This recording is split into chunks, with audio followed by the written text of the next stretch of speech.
Welcome to the Almost Perfect Podcast, a celebration of fuck-ups, failures, and falling flat on your face. This is a podcast that believes you can learn from experience. That experience doesn't have to be your own. Hi, I'm Bob Perfect, and I'm a functional fuck-up. Let's learn from somebody else's mistakes. And today we are learning from Takunda Bimha. Now, Takunda is the festival director and founder of the Johannesburg International Comedy Festival. And he also started a comedy management and promotion agency back in the day called Podium, which is responsible for some of the biggest acts in the country and out of the country at this point. We're talking names like Kagiso Lediga, we're talking names like Luis Agola, talking names like Trevor Noah. You know them, you know those names. And we hear how Takunda got working with them. It all started with the Pure Monate Show, which is something that is a South African comedy treasure. It's seminal, as they say. Anyway, I need to let you know that this podcast is brought to you by you, which means you can support it by going to patreon.com/almostperfect. And with that out the way, here comes the Almost Perfect Podcast with Takunda Bimha. So how are you living, Takunda? I'm living just fine, sir. I'm good. No, I'm very well. Thank you very much. Yeah, just sort of navigating the post-COVID world, and just sort of recalibrating around that, But all good, man. All good. Yeah, so you work in live events, comedy quite a lot, and obviously COVID did hit things. How did you adjust? What did you do? What was like your thinking as soon as stuff starts shutting down? Because I had the Heat City Comedy Festival, which was going to be in August 2020. And by July, like everything was shut down before that. So it was just like, we can't do this. No. So what were your thoughts and stuff? Oh, no, man, it was, the thing is, none of us had any idea what this pandemic was going to do to the industry. And never mind that, even when it did hit us, like the extent at which it just decimated the industry was unprecedented. You couldn't even plan for it or whatever. So I think for me, fortunately enough, I've been in the game for a long time. And not just comedy, sort of starting to expand into other genres of entertainment. But because of that, I was able to almost like pivot and start doing a lot of consulting. Okay. I do a lot of consulting to brands and agencies anyway, because all my years in the entertainment industry, creating content for audiences, marketing strategies for audiences, PR strategies for audiences, media, all that stuff. Whenever I produce a festival or a show, I need to know who's my market, how am I going to get to them, on what platforms, with what talent. And funny, as years went by, a lot of agencies and brands started coming to me like, well, we saw what you did with that TV show, or we saw how you branded that thing, or we saw how you were able to activate an audience and fill up an arena. Can you give us, you know what I mean? Can we consult, this is our brand, or this is our product, or this is our market. How can we engage with them better? How can we connect with them better? So a lot of that, it was just stuff I've learned over the years just because of what I did, And now it was like, oh, this information is valuable. So essentially, I've been consulting, through COVID. So almost like my festival, which I'm sure we'll speak about, later on, or any shows that I wanted to do, tours, all that stuff collapsed. It's crazy. You have a whole calendar and you plan the year, and then you're literally like, okay, then all of that is gone. I think the thing you would have been feeling, which was the thing I was feeling, was the momentum that you had going. Because like the Joburg International Comedy Festival is something that had been building for years. Like 100%. And so it was peaking. 100%. It was getting to a place. The rug just gets pulled. No, for sure. And you plan in advance. You're like, cool, this is where we're trying to take this festival. But you know that things like festivals, properties of that magnitude or of that ambition, it's going to take a while to build. And you have to build credibility, you have to build profile, you have to build trust within the industry. Talent need to trust you. You're going to do this thing. It's going to be well produced. I'm going to get paid. You know what I mean? So we were on a good wicket when COVID hit, and it just really was just like, oh my goodness, what happens now? And then everything was shut down for a year. And then you're like, okay, maybe next year, maybe it was just a hiccup. And then another year goes by. But interestingly enough, it also gave us an opportunity to just also recalibrate and revisit strategy and revisit game plan. Yeah, because this one was a bit stripped down, the last one. Yeah, exactly. And I think this last one we did now in March, in many ways, it was like our coming out of COVID edition. Yeah. So I think the team and I were like, let's be realistic. Yeah, I think that's where we're so blessed. And that goes to show, for me, it was very humbling because the way the industry came out to support it, was just incredible. Yes, we had smaller rooms than we normally have, for example, but we could still put together a really quality comedy experience. Yeah. And with festivals, that's what it's about, right? Doesn't matter if the room has got 50 people or 5,000 people. If people have a memorable experience, next year they'll come back. And that's how you build, So we kind of sort of like went like, look, we're coming out of COVID. Let's be realistic. People are still a bit like wary about being in big crowds. People are still not comfortable about going out. You know what I mean? Let's be more conservative about the model. So we had more days, but smaller numbers, smaller rooms. But the thing was like, let's focus on quality rather than quantity and get the brand going again, So from an PR, activation, social media, all that, we still went full ball, but we're just looking to sell slightly less tickets than we normally do. But it's about the long-term thing, and talent, the artists love the thing, just being back on a proper comedy stage, not necessarily a corporate or like, a club or a restaurant stage somewhere. Where there isn't even a stage. You know what I mean? Just like I do. a comedy and also people who paid money, good money, to come and watch comedy. Like people who appreciate comedy, people who are like, I haven't had comedy, like live comedy for almost a year and a half. Well, and are you finding that like the crowds are there? Because I'm finding I've only done 2 gigs like that I've organized myself, and both have been sold out. It's like 60 tickets sold out, but still like that in Durban never used to happen. Sure. Like pre-sales were not a thing. Yeah. And now people are actually buying tickets to go to shows ahead of time, like a week ahead. They know what they're doing. And that's so different to how Durban used to be. No, and that's a global phenomenon. It's not just a Durban or South Africa, or it's globally. The comedy fraternity is experiencing this like overwhelming, and I think it's people, not having live entertainment for the better part of the past 2 years. Yeah. I think people got to sort of like really appreciate live entertainment and what it does and what it means to them and their psyche and. So I think when things opened up, there was just like this overwhelming demand, for something that they've missed for so long.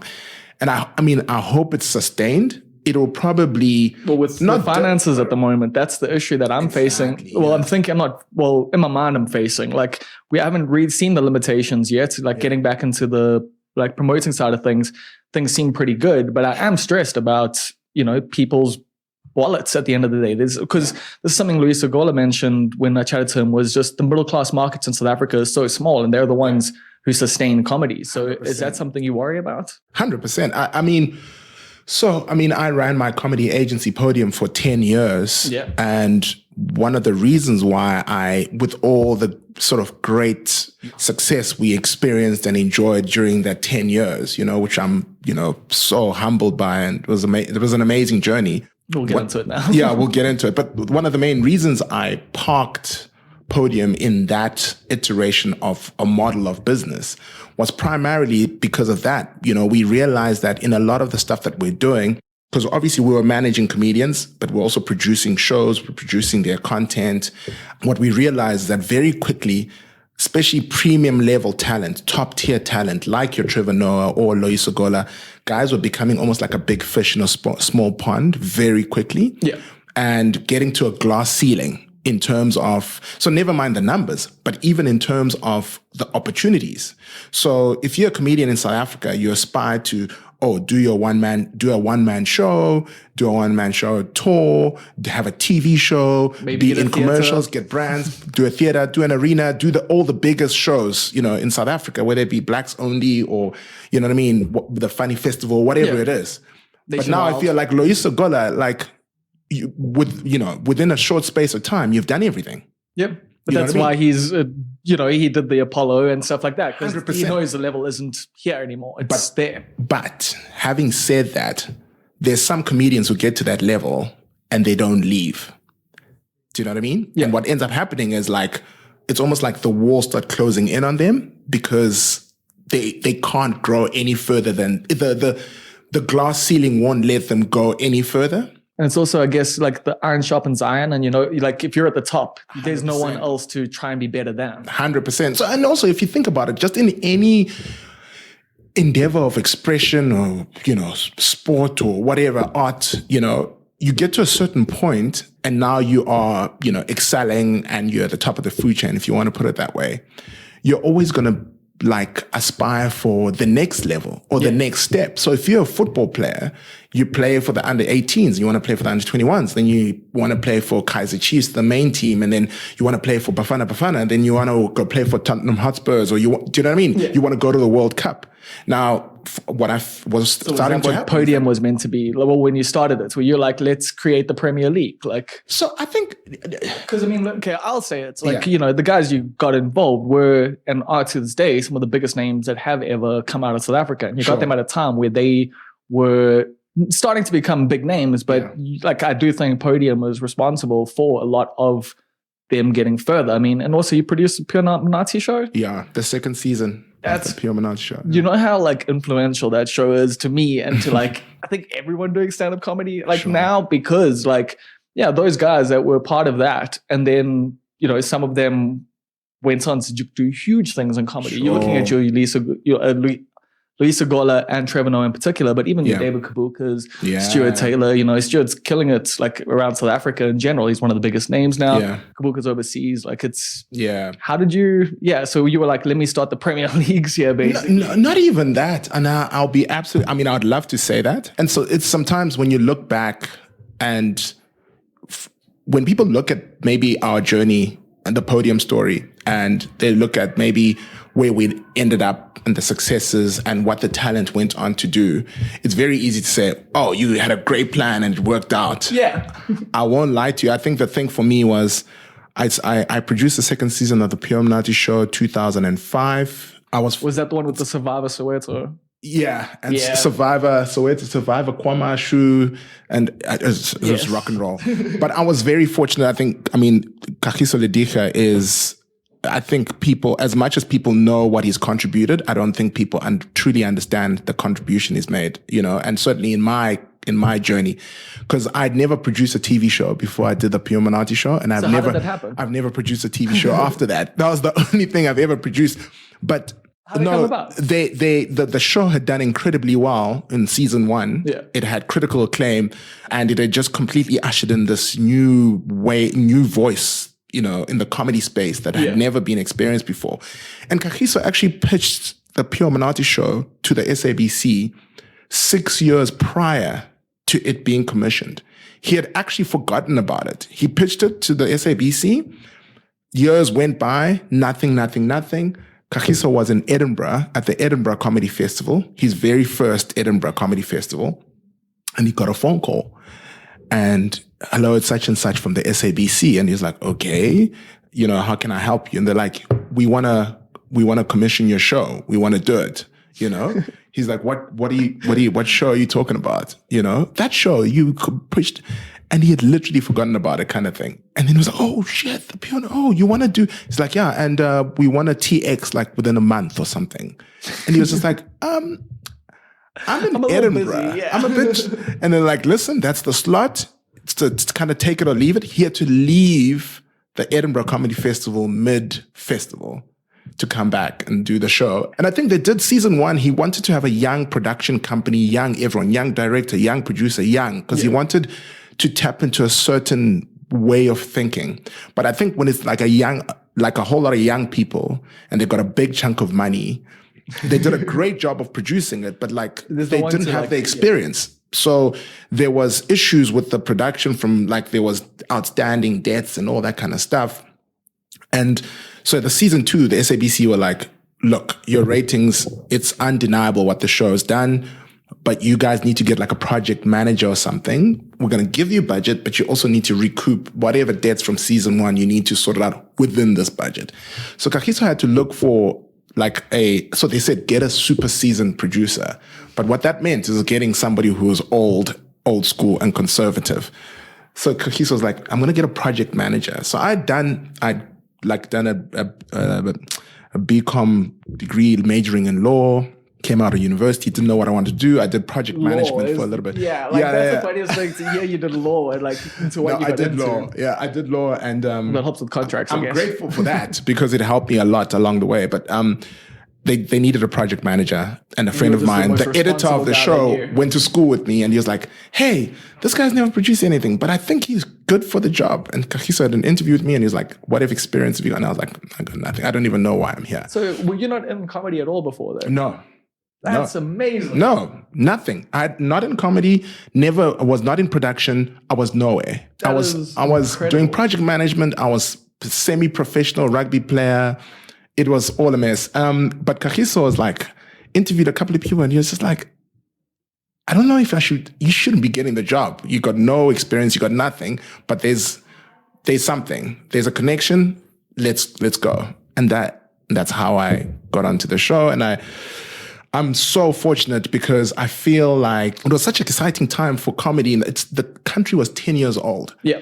So culture was being redefined, if that makes any sense. 100%. Everything was new. Like I remember like the Fat Joe show, like the Fat Joe on the planet, that with, like that, and then Pure Monate Show, that's Yizo. Yeah. Like that was all around the same time Exactly. period. It was, to this day, maybe I'm just looking back like with rose-tinted glasses and nostalgia, but like I still think that was like a peak like of South African content. I was I'm so grateful to have been in the scene at that time when we were literally redefining culture, redefining identity, redefining what it means to be black or white or colored. Or that's what made PMS so good, was 100%. That like just hearing and seeing ideas that were very risque, even to this day. Out there. And I think also what Kagiso did so well was the cast that he curated for that was so diverse. It wasn't a singular sort of kind of comedy voice. No. It was from Joey Rasdeen to like Loyiso Gola, from Chris Forrest to Ronnie Modamola, you know what I mean? From Kim Engelbrett to like Riyad Musa. Do you know what I mean? Like, and David Cow and you know, so it was just, and David Kibuka, and it was just, so whenever these guys, like their writer's room was to this day one of the most like entertaining things I've ever experienced. Because they would literally be in a big room in this sort of at Atlas Studios, and literally you could just, whatever you woke up thinking or you know, funny thought, you just threw it there, and then it would be put through this blender of like, everyone like Koki Falco will start a gag and saying, what about this premise? What do you think of this premise? What if there's a Zulu speaking white guy, but he's a gangster, and then someone else throws in, and then by the time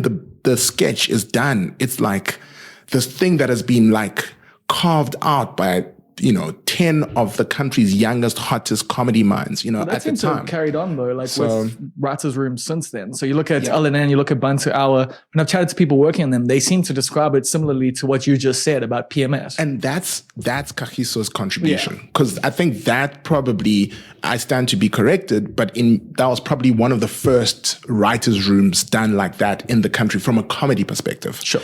And Kagiso and his business, Deprente, they've continued that narrative. Like anything that they do, it's always like writer room based. So the creative is so compelling because it's literally like the minds of all these really brilliant minds coming together to create a thing. And Kagiso has always done a great thing of like helming it and guiding it and creating the framework. But like how that then, you know, everyone then populates, you know what I mean? And that's been, I think, the secret of their success with LNN, with Bantu Hour. It's always been like so culturally relevant. Yeah. You know what I mean? And so like textured. You know, sometimes you get certain things, and after you watch a couple of episodes, it's like, yeah, you know, it's the same thing over and over. Okay, cool. Thanks. Cheers. I'm out. You know what I mean? Whereas this, it retains that freshness and that kind of thing. So that's how my journey started. And then afterwards, like you're speaking about the risque vibes, the show was doing so well, but it was just too much for the SABC at the time. It was too risque. It was too, they kept telling us, don't say this, don't do that. And Kagiso was like, as soon as we stop doing that, it loses its identity. So they didn't commission it after the second season. Yeah. But from that, I had realized that there was something going on here in this comedy thing. And all these comedians also at the time, they're all like mid-20s, all young. And they're also, so what I was going to say, what would have been cool about that writer's room is the egos would have been like at their lowest, essentially, because no one had made it yet. 100%. And I don't think that could ever be replicated again in that way. No. You know what I mean? I do think the timing of all of that, like I've always like thrown a bit of shade saying like some of that generation's lucky that they were just the first. No. But like in respect though, like they did actually like do it first, and they like a lot of them did it really, really fucking well. No, 100%. Like PMS is foundational. No, and that's why I keep saying I consider myself very lucky to have been in the scene at that time, you know, and people weren't so jaded because whatever you wanted to do, you could try. You could, not saying everything worked out, but everything was new. So if you came up to complain about, you know what I mean? If Bob, if you came up with like a weird ass interview TV format show and was weird, like there wasn't judgment. It was just like, okay, cool. That's what you're trying. Let's see what happens. Yeah. Whereas I think now there's more like, yeah, what is that? That's not going to work. work. You know, that's going to work. You know what I mean? So much has been done, but back then nothing had been done. Not saying that there was nothing, but like everything was emergent.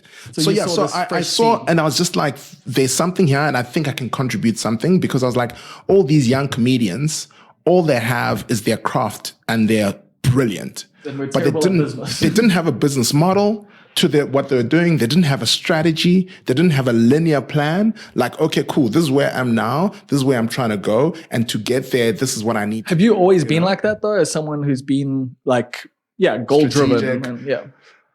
I guess. Do you know what I mean? I guess. And I'd had a big like sporting background, and I'd captained teams and stuff like that. So I always understood the whole notion of people coming together to achieve a common purpose, number one. And number two, knowing that what role you must play in that. Do you know what I mean? So for example, a soccer team, right?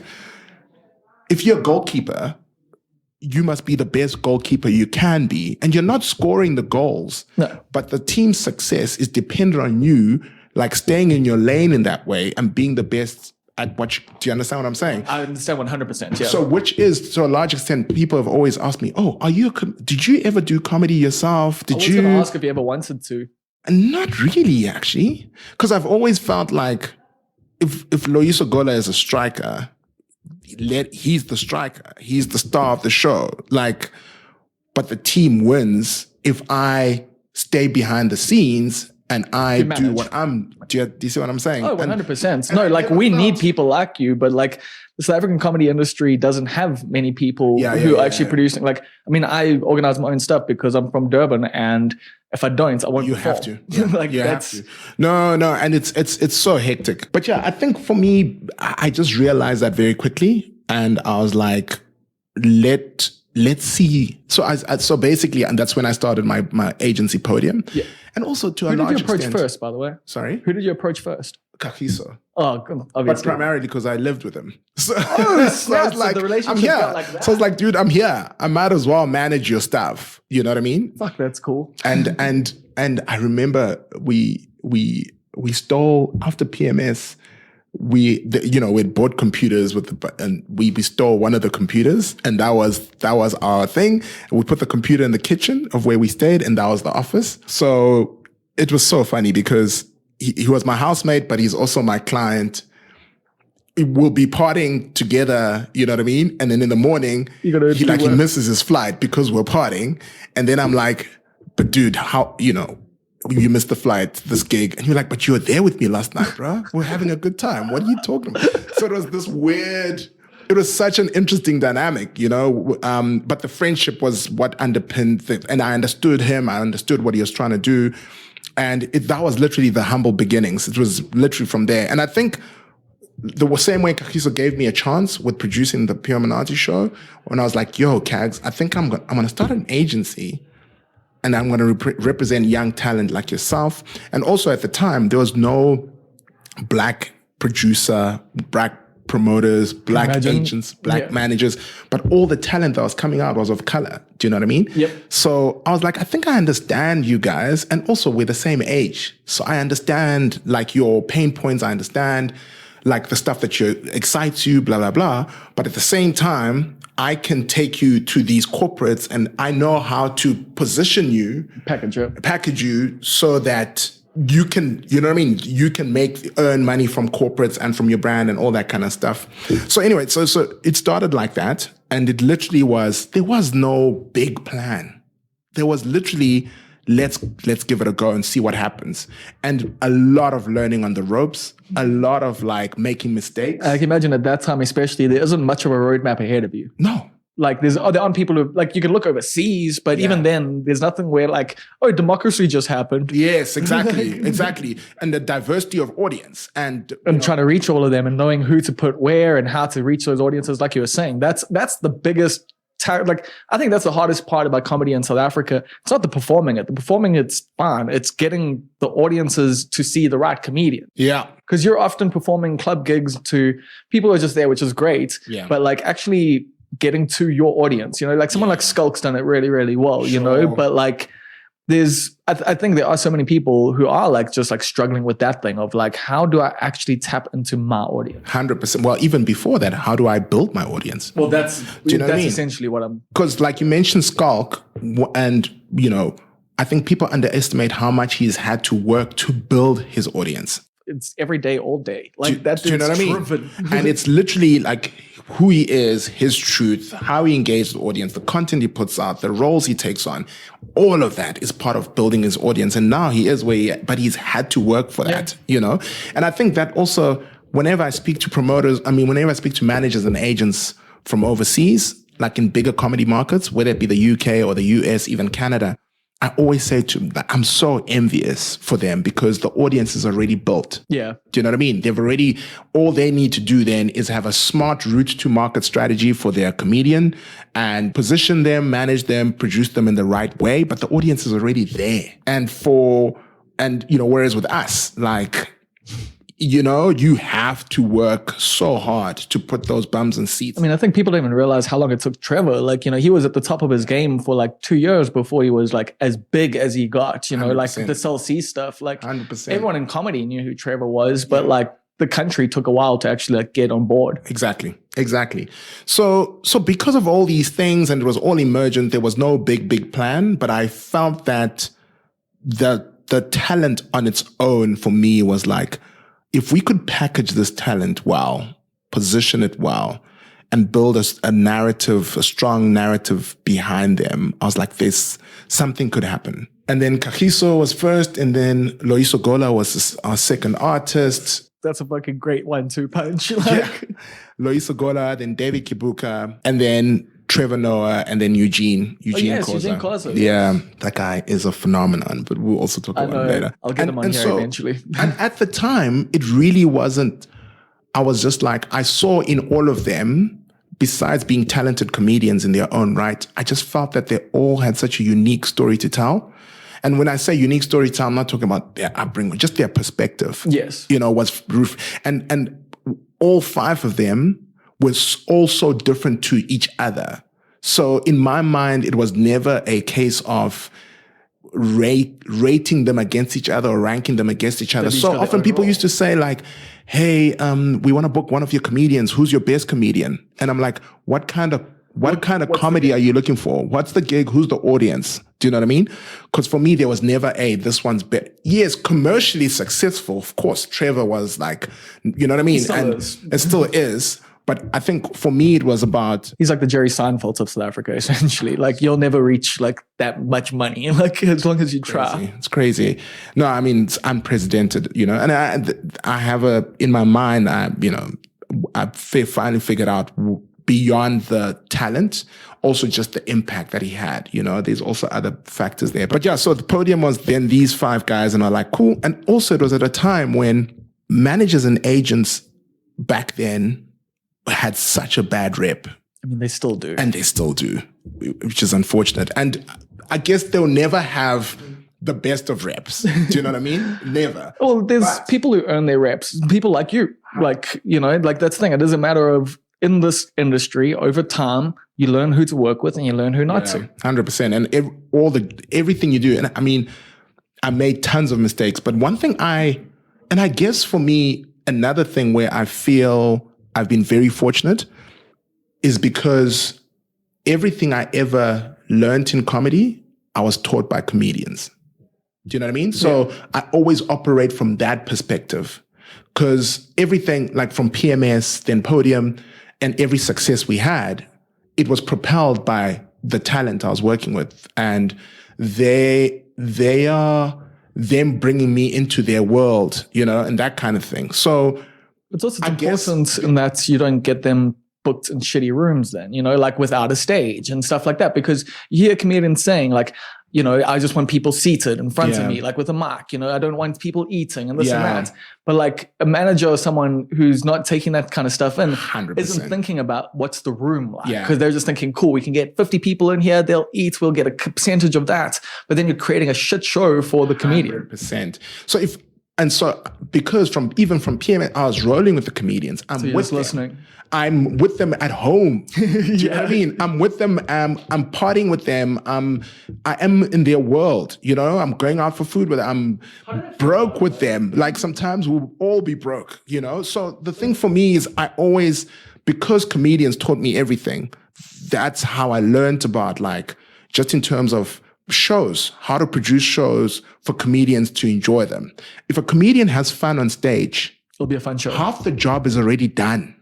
The killing is going to be so much easier because the comedian's already in the right frame of mind. He's in the best frame of mind to give their best performance. And it's infectious and the room has got a vibe and you're going to kill, you know? And for example, like David Kibuka ran the Blues Room in Sandton when it was still the Balalaika Hotel and it was underground and it was probably for about a year and a bit, one of the best rooms in the country. And because it was run by a comedian who created it as a space for comedians, but also at the same time was super hectic on comedians about punctuality and sets and, you know, all that kind of stuff. Yeah. And so all of that's where my learning was from comedians with working from their perspective versus, so before I think maybe my generation of managed agents, we came at a time when, because the country was so young, the people who could give you the gigs were the producers, managers, agents who had been doing it forever. Yeah. And they became the gatekeepers because they had access to all the corporates, access to all the venues, access to all the brands that wanted to go into comedy. So the power dynamic was almost like skewed towards the gatekeepers rather than being built around the artists. Yeah. And so for me, and also you had this dynamic of booking agencies where, you know, these agents would have 60, 70, 80 people on their books, jugglers, comedians, this. And every person on those books was just a number. Yeah, you still see this now. So for me, the first couple of years of Podium, I was like, I think we can build them as brands. And I was like, I've got these 5 and I'm going to build my business around these guys. And we're going to build them, yes, as artists, but we're going to build them as brands. And everything that they did, it had to be their name. You know, if it was like late night news with Loiso Gola, you know, or Kagiso Lediga this, or Eugene, you know what I mean? It was like the brand. I mean, Celsi with Trevor Noah. Like the brand. And I think that investment into the brand. And so even with the brand, every one-man show they did, it had to be in a room that is almost like on the level of their brand. You know what I mean? The pricing of the tickets, level of their brand, you know, whatever associations, whether with the radio, you know, media or whatever it is. So for example, like when 5FM, when we did Daywalker with Trevor, that was the first time 5FM did a comedy show and 5FM were flying at the time. DJ Fresh was there, Gareth Cliff, it was a big brand. You know what I mean? Now, when you go Trevor Noah, 5FM, Lyric Theatre, you're already creating. That's a level. Do you understand what I'm saying? 100%. And then it sells out. And then the level now. Now then people, so now in terms of now how you price Trevor for corporates or whatever after that, it's a different ballgame. He's gone to the next strata. But you had to consciously work on that. Do you know what I mean? And you also have to understand this artist, where are they now in their mindset? Sometimes artists go 6 months, I don't know, guy breaks up with his girlfriend, he's not in a good place. Cool, dude, let's maybe chill on the corporates because they're like soul destroying. Maybe just do club gigs. You know?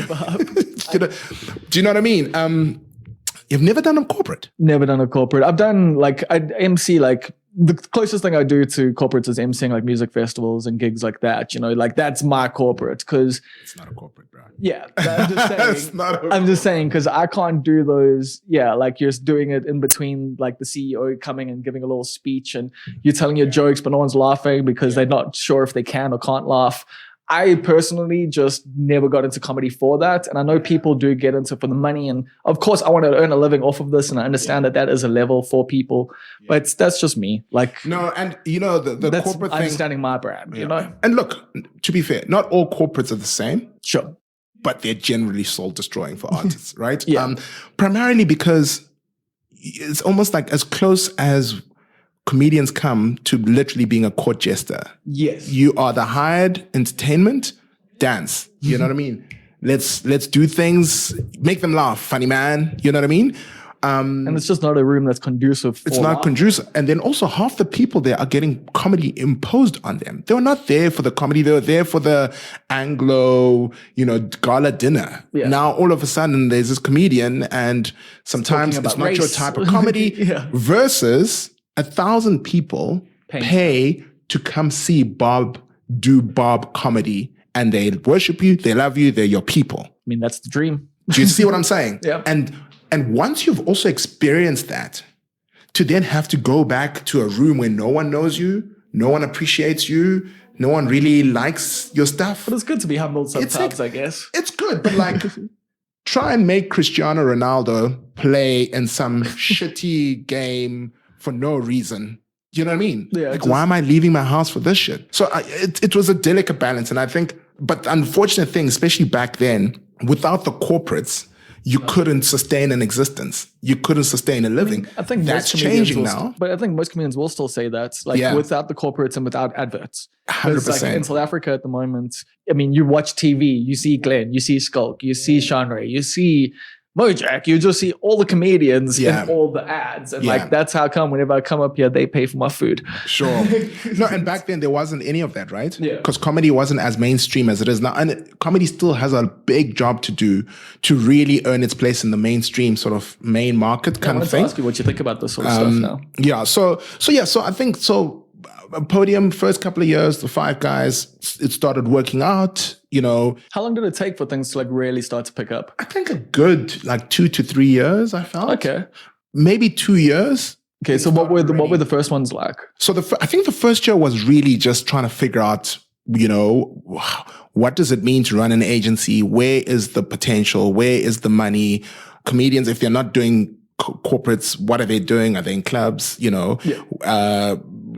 Are there any other ancillary opportunities? Can they write? Can they act? What do we do? Do we do partnerships with TV agents? What, you know what I mean? It was literally like Pandora's box type vibe. But I think slowly but surely, and because of the talent that we had and because all the talent was really solid. And I also feel like I would like to believe them also being in this agency with other young people on their level who were also really amazing. I think it just sort of pushed all of them to be the best versions of themselves, I get that, yeah. When Loy's success or Kag's success or Dave or Trevor or Eugene started, the Podium emblem was like a constant thing with them, and their success started becoming Podium success. And then it started becoming like those Podium guys, they're doing it differently, or they're doing this. Or did you hear that they've now done a show at the Lyric? Or did you hear that they've done a show at the Teatro, Or, now they're doing a TV show. Or do you see Loy has now got a TV show, or whatever it is. So their success started becoming our success in that way. And then I think as we started growing and then we started pulling in, and there was a transitioning phase where when Trevor was becoming this big fish in a small pond, and it was clear that he needed to grow and develop, he needed to get out. You know what I mean? And he moved to the States, and it took him a long time to break in, but he did. Loy also was now like, I need to start looking at the UK, all that kind of stuff.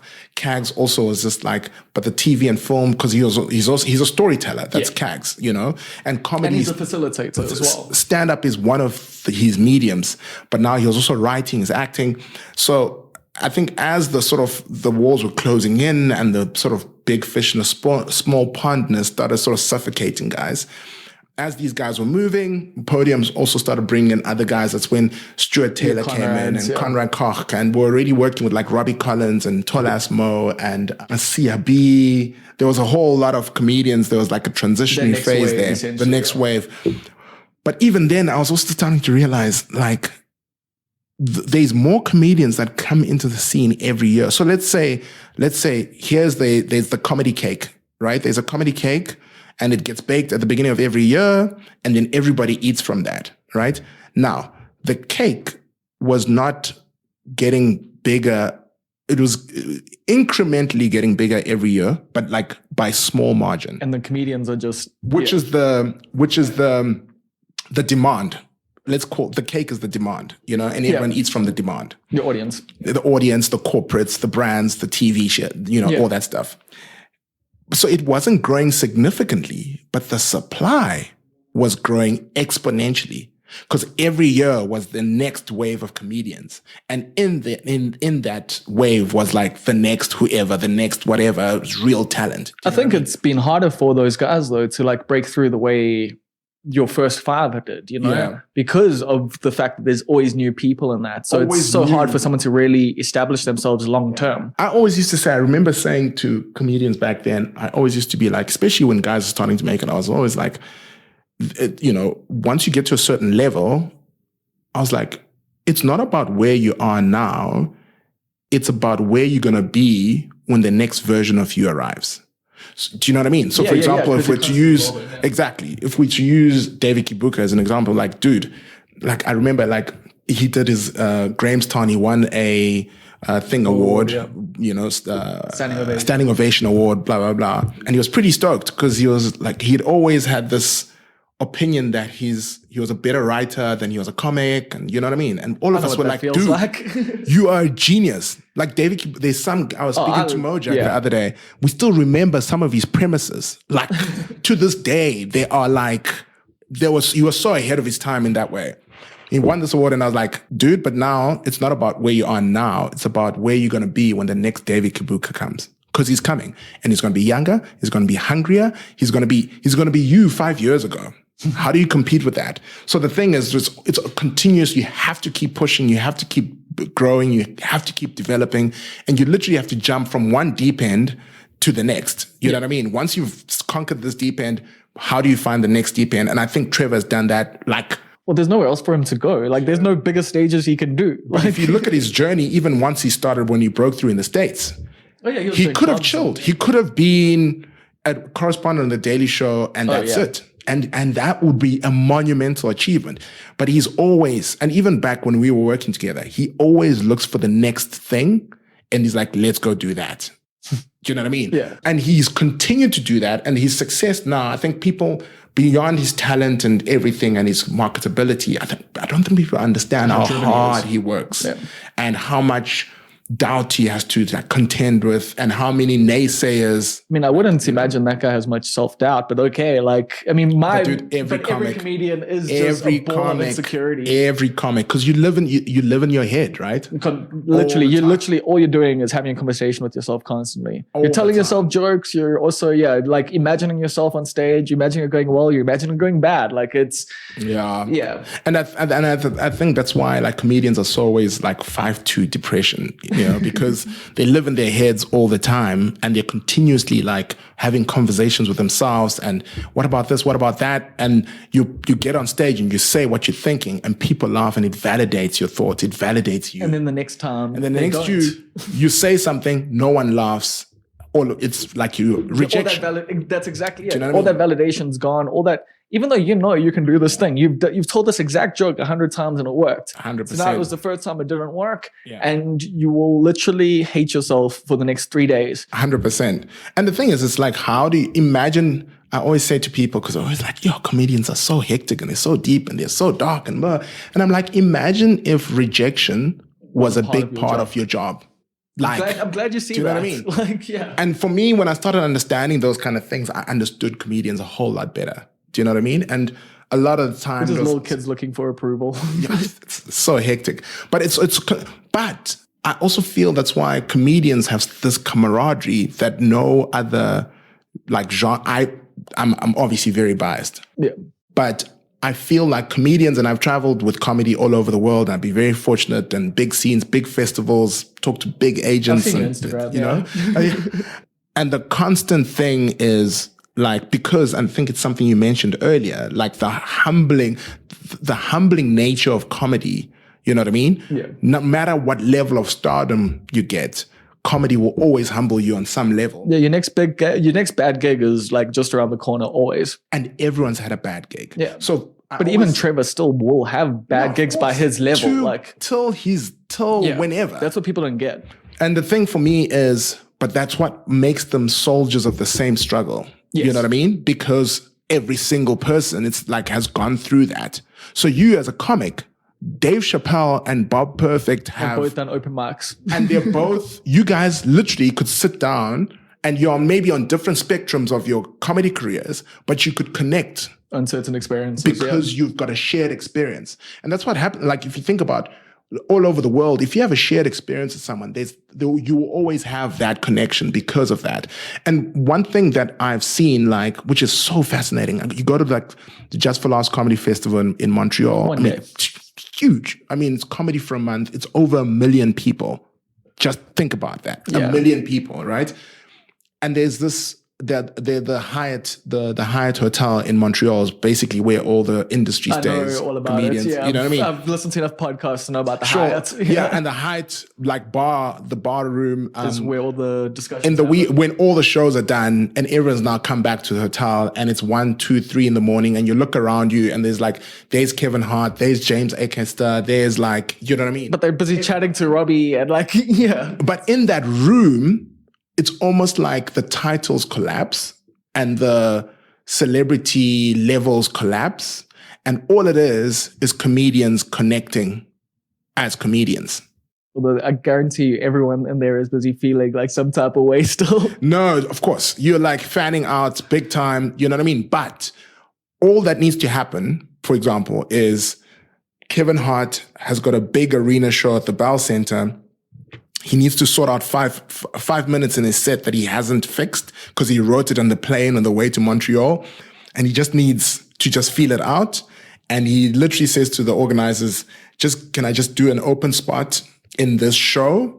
What show can I do an open spot on? And they'll be like, the Comedy Nest, which is a club, is the closest to the Bell Center. So just go do... How much do you need? I just need 10 minutes. Cool. Just go do 10 minutes. We'll let them know, but we won't announce you because the Comedy Nest is the closest to the big arena, right? Now, Bob is a comic from South Africa. He's doing a spot in the Comedy Nest. It's like a newcomer's showcase or whatever it is. And then all of a sudden Bob has the best set of his life, kills it, super hard, walks off and you're like, oh, wow, that was amazing. And then like, ladies and gentlemen, we've got a surprise act for you. You know what I mean? You all know him, no introduction needed. Kevin Hart. Kevin Hart walks on, crowd's like, oh my God, but it's the Just for Laughs Festival. So of course Kevin Hart is here.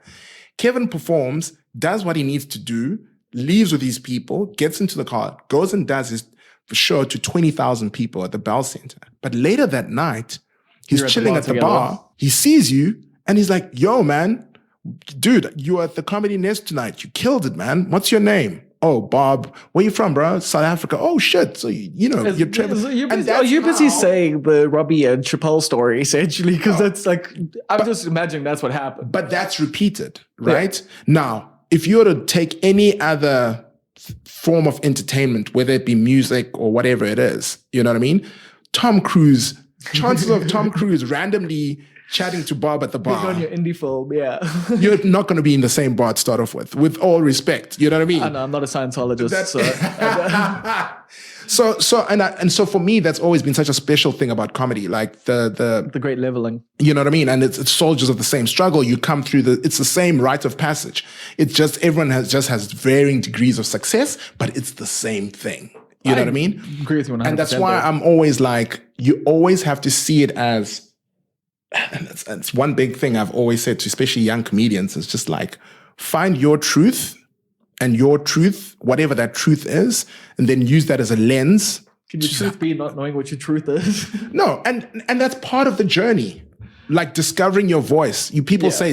I mean, it's taken me 10 years and I'm honestly still at a place where like I feel the most comfortable I ever have as a human being now. Yeah. But so that is translating on stage. Like I am more comfortable on stage, but I'm still not sure of my comedic voice. Like, and that's something that, like, I mean, there's lots of options. That's also the problem. It's like, you know, like I can do one-liners. I love doing one-liners, but I also love telling like a long story. Yeah. And so like when you were working with other people, like did they come to you with similar things and being like, bro, I don't know who I am on stage? Sure. So I think for me, one thing is you can't force it. Yeah. Because for me, comedy is an art form of truth and relevance. Exactly. Right. Yeah. So if you come on there and you are superficial and it's almost like knock jokey, you know what I mean? Jacob Zuma this. You know what I mean? Yeah. I see you've been to Durban gigs. I've seen you been to Durban gigs. So you'll get the laughs, and especially young comics, they're chasing the laughs so hard that they will just like, look for the punchline. But for me, it's almost like, if you can sort of have a foundational premise, like this is who I am, this is my perspective on the world and everything shifts around me, and it shifts and it evolves with you. But I think that if you can be true to whatever your truth is at any particular time, and then in terms of finding your voice, like you have a particular angle, you know what I mean? So for example, Loyiso Gola, right? I think very early on, the thing was he is the unapologetically young, black, empowered voice. Like, you know what I mean? But also he's not just saying what black people want him to say. No. And also like he's got this incredible way of making complicated things. Yeah, he's great with his analogies. He breaks it down so simply, but it became, that was his like entry point to any body of work. And it was always done from that point of view. The content can change. I just, started dating this girl. She's crazy, blah, blah, blah, blah, blah. But it's still coming from that perspective. I'm so grateful to women because, I was raised by a single mom and she's just gotten her degree and she's in her 60s. Like, do you know what I mean? The content's changing, but the point of view or his perspective or where he's coming from stays the same. And you as an audience or whatever, you can appreciate the gags. You can appreciate, how funny or not funny. But in terms of the relationship you have with Law, you have the relationship with his narrative. Yeah. You know what I mean? It's the same way you with like Chris Rock, like would be like prime example for me growing up. Like Chris Rock fans will be like, I see Dave, I see Jerry Seinfeld, I see, CK, but my guy is Chris Rock. Yeah. Do you understand what I'm saying? No, fully, that was me. And different Bernie Mac, like so I ain't getting motherfuckers. I'll tell you one thing. Bro, I've got that on DVD. Like that is, Oh man, I love Bernie Mac so much. Like he's one of my all-time favorites. I think only one other comic for me, is funnier, and that's Pryor. For me, Pryor is Pryor is the godfather. Someone today, like I saw on Twitter, was like, who would you see live, Pryor or Eddie? And I'm just like, I love Eddie, but come on, that's not even a question. Dude, like Eddie would say Pryor. Do you know what I mean? Well, yeah, he was doing Pryor. Do you see what I'm saying? Like. No, so anyway. So I think that, but if I can just going back to what you were saying about, you're finding your voice. And so I think for me, a big thing I've always been like, use other comics as a reference point, like how they do stuff, learn from their story, learn from their journey, be inspired by it, blah, blah, blah. But you gotta walk your own path. You gotta walk your own journey. And I think there's in this finding of like the differentiator, like if you can get to a point where the material that you're doing on stage is so intrinsically Bob, it comes from it's got your mannerisms, it's got your personal stories, it's got your personal experience, it's got your sensibility, it's got your timing, and it can't be anyone else's. That's when you're like, okay, now I'm building my own thing and I'm going in my own direction. Bad, but it's bad. Then you need to And I love the fact that you did that. You asked me that. Then you have to say to yourself, why is it bad? And you break it down. Well, that's what I'm working on, yeah. Because comedy also, as much as it's this fluid art form and it evolves as you evolve, it's also very scientific. Yes. When you break it down, you know, and you're like, right, what is my joke construction? You know what I mean? Why my pace, my rhythm? Do I undersell this? Do I oversell this? That's my biggest thing. Is just like trying to figure out. It's like, is this a punchline where I really deliver it, or is this a punchline that I drop in and like let them like just, you know, catch it on the eye? And then do you know what helps with that? And maybe that's sometimes the challenge of being in a scene like Durban. You don't have enough time on stage. So when if like in like the UK, for example, how that industry is so strong is because guys, they've got so much mileage. Yeah. So much mileage. If you're doing a one-man show, you could literally work for 3 months, 6 months, and you could build an hour. Whereas in other places, you'd have to do it for a year plus to build an hour because you're not getting as much stage time. In the UK, in London, you can be on 2-3 stages a night. And they're comedy stages. Yeah, not a corporate, you start with not a bar, not a this. Do you know what I mean? Yeah, and then by the end of the night, you've got like a full 5 minutes.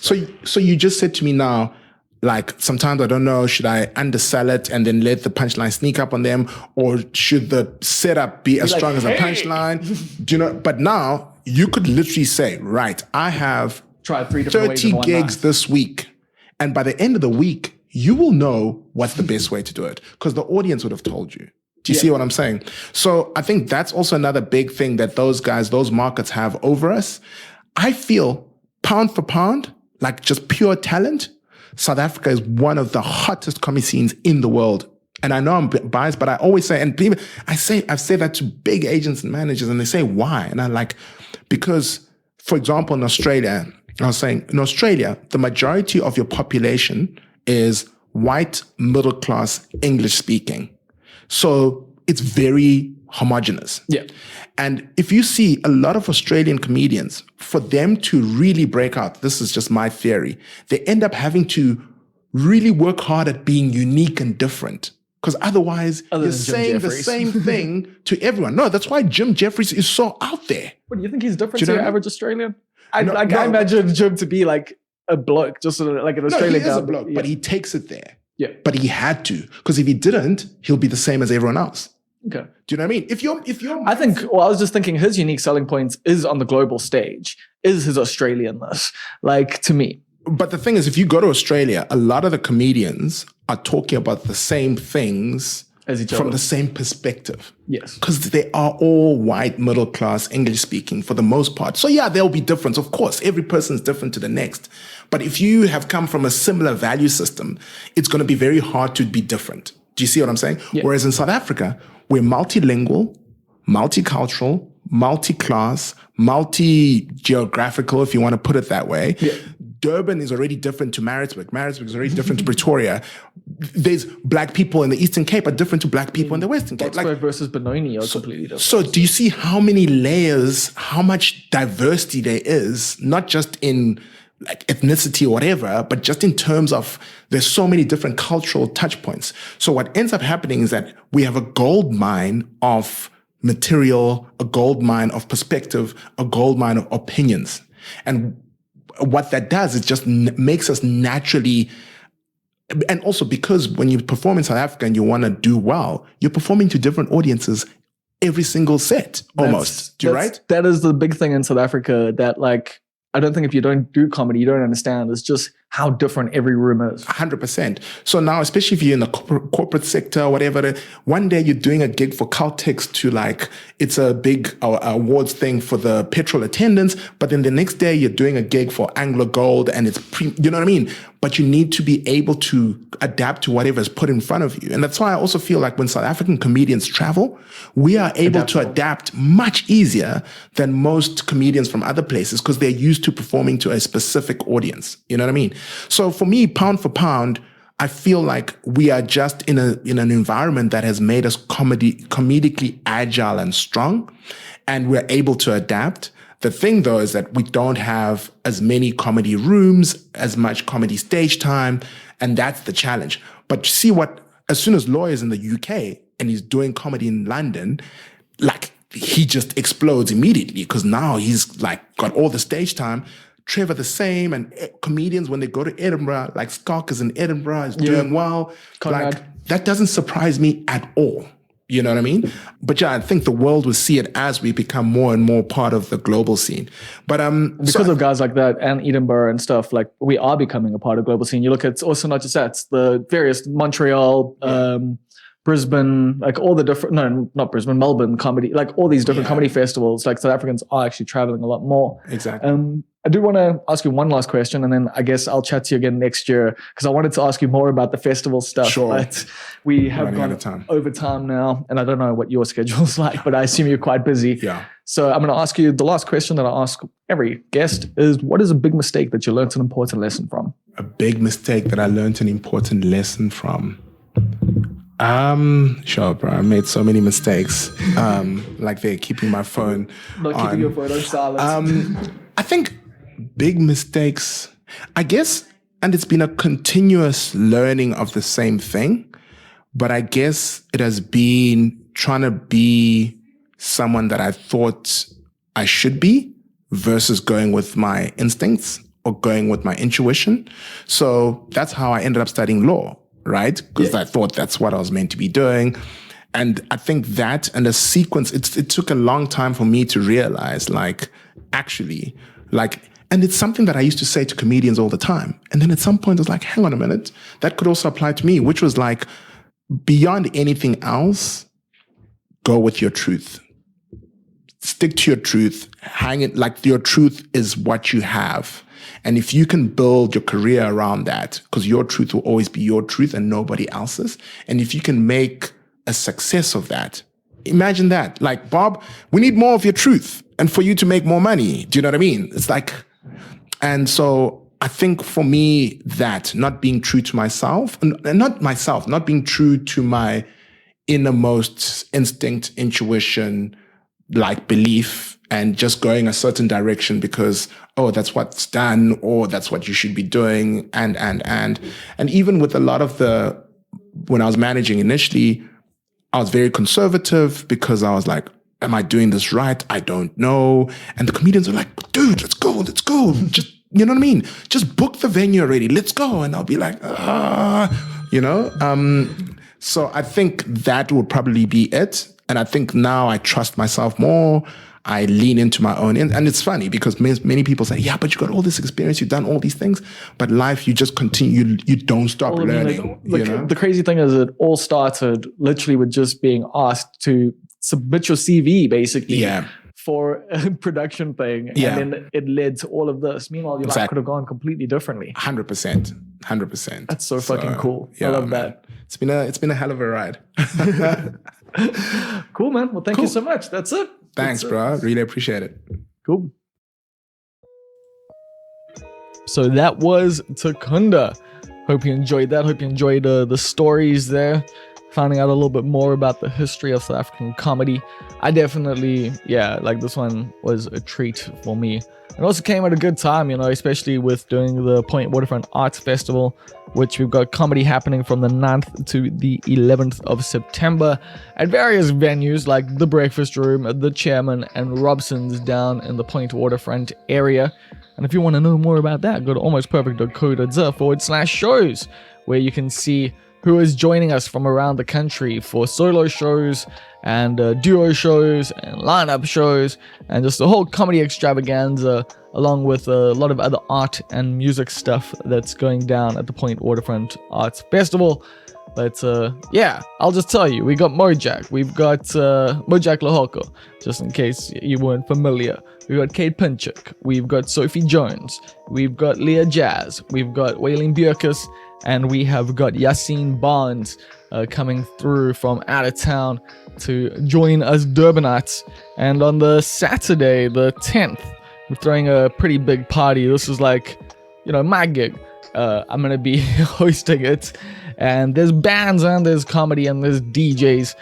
You can check that out on the website. There's Hoema, there's G-Soul and the Rockstars. There's Hated Related. There's Leah Jazz and Rob Forbes playing back to back. There's me DJing as DJ Michael Sarah. There's Waylene. There's Yassine. There's Tibbs Doomy, and then there's Comedy. Okay, so that's on the Saturday, the 10th. I really want you to come through for that. I think it's going to be a really good time. The only way it won't be a good time is if you don't come through. So just pull in, bro. And brunette? No, that's definitely wrong. Yeah, I gotta work on that comedic voice thing, hey. It's interesting, because I definitely undersold myself a little in that conversation. Like, I've got an understanding of the voice I'm trying to project, or at least the understanding of the world that I have, which is essentially a cynical guy who's trying not to be cynical, but the world is so fucked up that how can you not be? How the fuck can you not just go, well, this is all fucking bullshit, but, you know, I'm trying. So I feel like that's my brand, but maybe I'm not projecting that well enough. Or maybe, yeah, I'm just gonna... Well, it's not even, like, things have been working, man. Like, the shows have been doing, jokes have been working, things have been going relatively well. It's just not getting enough fucking stage time.